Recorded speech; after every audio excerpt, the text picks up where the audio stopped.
Greetings once again. I want to welcome you back to the channel.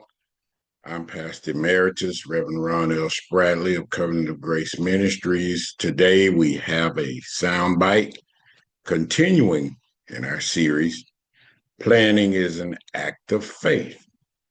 As we've been teaching, planning is the ability to anticipate the future, and prepare for it. It's an act of faith, and we've been talking about planning based upon what? The fulfillment of prophecy. So we plan based on the fulfillment of prophecy, right? That's our foundation. You can see here, block number 1, we've got a total of 12 blocks to cover. We're still laying our foundation with prophecy. Okay, today we're going to be going through prophetic timeline. We're going to be starting a discussion about the 7 churches in the book of Revelation. Okay, now you know this timeline we talked about, all right, in Daniel's dream. We've covered all of this, but you are here now, the various church age. We talked about the feet, part clay, part iron, the last human kingdom, all right? And we've talked about clay and iron doesn't mix. So in the end, things are going to be, we're going to have strong military, all right? But internally, the clay is going to be brittle. It's not going to mix. We've covered that. So we're going to be going and drilling down into some more detail here, doing the various church age. All right. So let's give you some orientation. All right. Here's another timeline. We're going to be going into this later, but I want us to concentrate right here. Present church age. You are here. And we're right before what? The rapture. Christ is coming back for his church.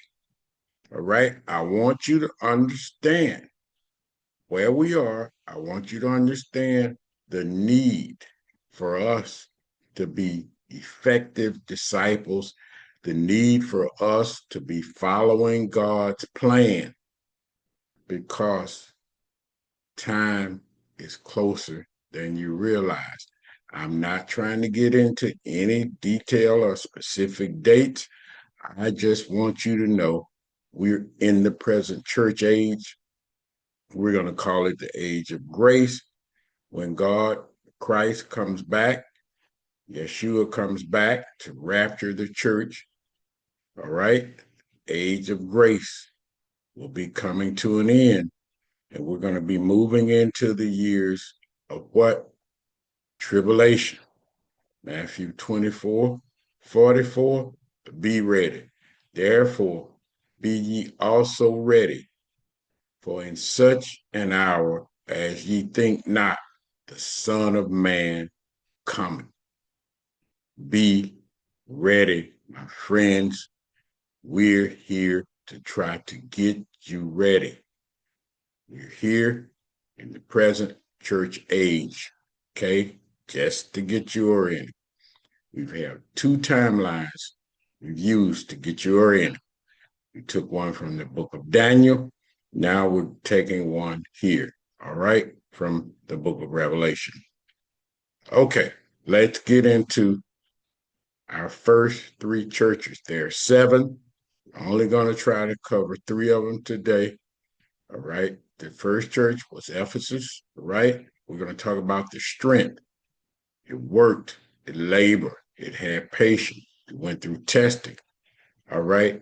They hated the deeds of the Nicolaitans, all right? Who were these people? What are we talking about? They ate food sacrificed to idols. They were involved in fornication, all right? They followed Balaam's teaching. Okay, they fought against these people. That was one of the strengths of the church at Ephesus, all right? they fought against these people with this false religion. All right?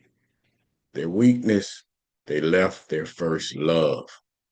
So, what we see in these messages to the church, Christ is telling them their strengths. He's also pointing out the weaknesses, the things that they need to correct, the things they need to repent of. So some people try and say these churches that existed during certain periods of time within history, that may be true, but when I look at all of these churches collectively, I'm basically looking at the strengths and weaknesses, all right, that each church had.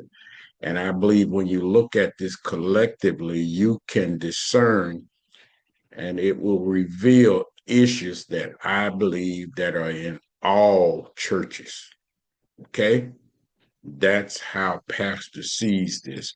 These are things we all can learn about all churches, even the modern day church. Many today have left their first love. All right? A lot of this food sacrifice to idols, we have many different forms of what idolatry in the modern day church. Some people in this digital age we're in, some forms of idolatry is even, things that we put ahead of God. All right. Some of it can be the internet. It could be a lot of different things. And some of the food offered to idols, the modern day food, is when we partake of this false doctrine, when we partake of too many tables instead of getting under one teaching ministry. Sometimes we eat from too many tables. I'm talking about spiritual food now. And we stray away from the true doctrine. So we see the first one, number two, Smyrna. What was his strength? It worked for Christ, despite what? It faced tribulation and poverty. One of the problems in the modern day church, all right, it's the prosperity that's in our society, all right? We don't make as much progress. You may not agree with me on this, that's okay. We don't make as much progress when we're prosperous.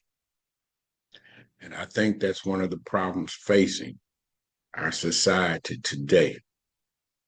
All right, too much fake prosperity. But this church worked for Christ despite tribulation and poverty. They were fighting groups pretending to be Jews who are not, but from Satan. What's going on here, Pastor? Help me with this one. Why is he talking about people pretending to be Jews? I want you to understand right now, today, there is identity theft. I want you to understand there is identity theft. People are stealing the identity of people out of the Bible. Get a hold of that. Meditate on that. God is trying to tell you something. There's going to be lots of deception in this church age. Even the identity, people from the Bible, is going to be stolen. Get a hold of that. So this group they were fighting, this church was fighting against a group pretending to be Jews who are not, but from where? Satan. And he tells them, do not fear suffering. This particular church at Smyrna, Christ did not identify any weaknesses, okay? The next one, Pergamon, all right? What was their strength?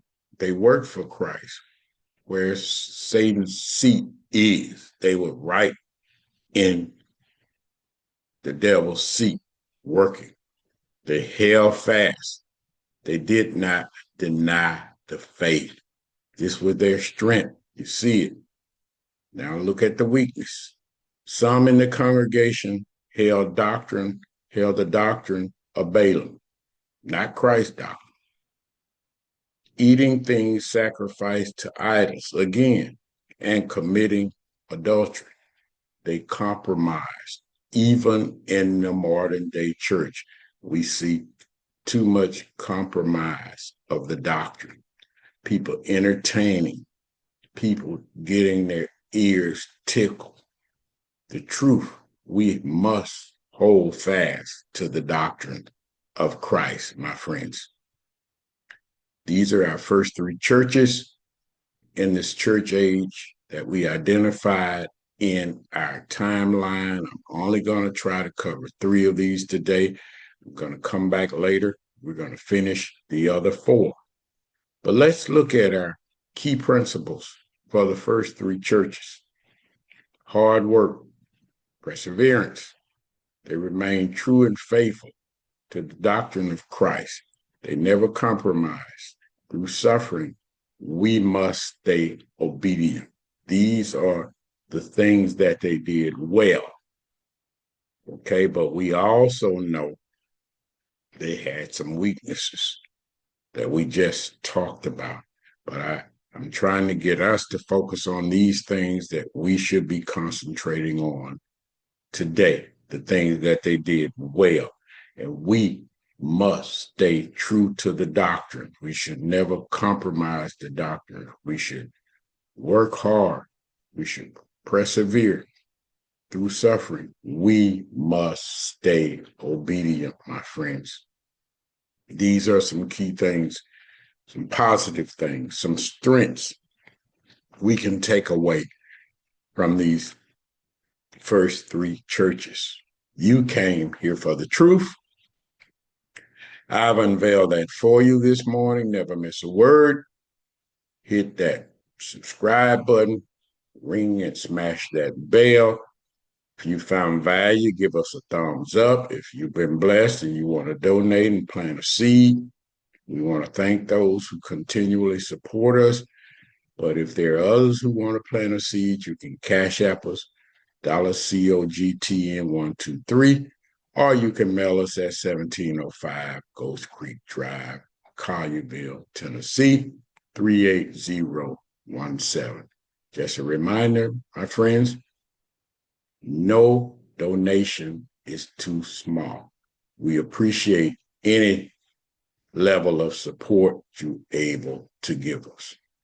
May God bless you, my friends. May God keep you until we have the opportunity to bring you another word. God bless you, my friends.